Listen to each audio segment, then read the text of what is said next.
Selamat datang di channel ini dan selamat hari Minggu. Sahabat-sahabatku yang terkasih, dunia ini kejam.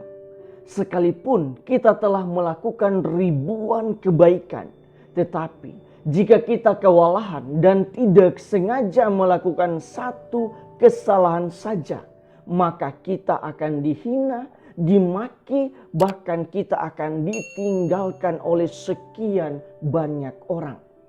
Oleh karena itu, saya mengatakan sekali lagi bahwa dunia ini kejam. Atau lebih tepatnya dapat dikatakan bahwa kehidupan zaman ini adalah kejam. Sebab ribuan kebaikan akan terpatahkan oleh satu kesalahan. Bahkan lebih parah lagi, orang yang telah berbuat dosa dan kini bertobat kemungkinan tidak lagi diterima oleh sebagian orang di dunia ini. Dalam arti tertentu, pengalaman penolakan itu menyakitkan.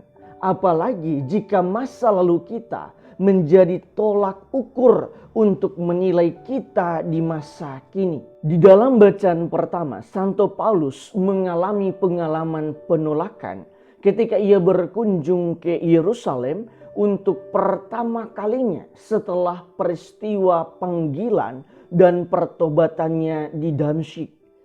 Jemaat Yerusalem curiga dan takut kepada Paulus ketika ia ingin bergabung dengan mereka. Mereka menolaknya karena teringat dengan sikap dan tindakannya di masa lalu. Berbeda dengan jemaat di Yerusalem, Barnabas justru menerima Paulus tanpa terpengaruh oleh sikap dan tindakannya di masa lalu.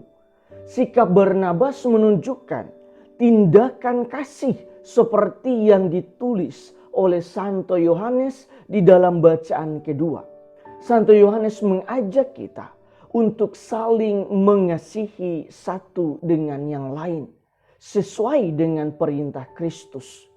Dalam permenungan saya, sikap saling mengasihi bisa hidup di dalam diri kita jika kita mampu tinggal di dalam Yesus seperti yang dikatakan oleh Yesus di dalam bacaan Injil. Yesus mengatakan bahwa Dia adalah pokok anggur yang benar dan Bapaknya lah pengusahanya. Oleh karena itu kita diajak untuk tinggal di dalam Yesus. Sebab siapa yang tinggal di dalam Yesus, ia akan berbuah. Dalam konteks permenungan saat ini, berbuah berarti berbuah di dalam kasih. Sahabat-sahabatku yang terkasih, marilah kita merenungkan beberapa remah permenungan berikut ini.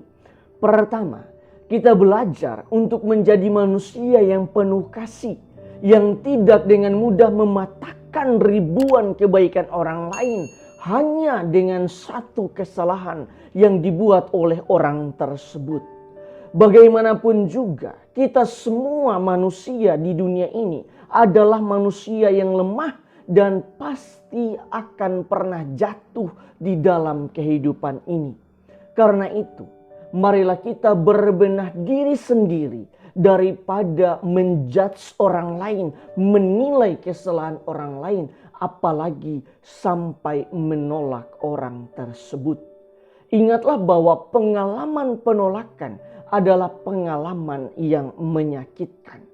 Kedua, marilah kita meneladani Barnabas karena masih banyak orang yang ditolak hanya karena masa lalu yang suram. Masih banyak orang yang menjadikan masa lalu sebagai tolak ukur penilaian dan tidak mau melihat perubahan di dalam diri orang lain. Akibatnya, banyak orang tidak mau membuka pintu hati bagi orang yang memiliki masa lalu yang kurang bagus. Ingatlah bahwa Yesus mengajarkan kita bahasa kasih dan bukan bahasa kebencian atau dendam. Ketiga, Yesus mengajak kita untuk tinggal di dalamnya, agar kita bisa berbuah di dalam kasih, dalam setiap tindakan serta perilaku kita sehari-hari.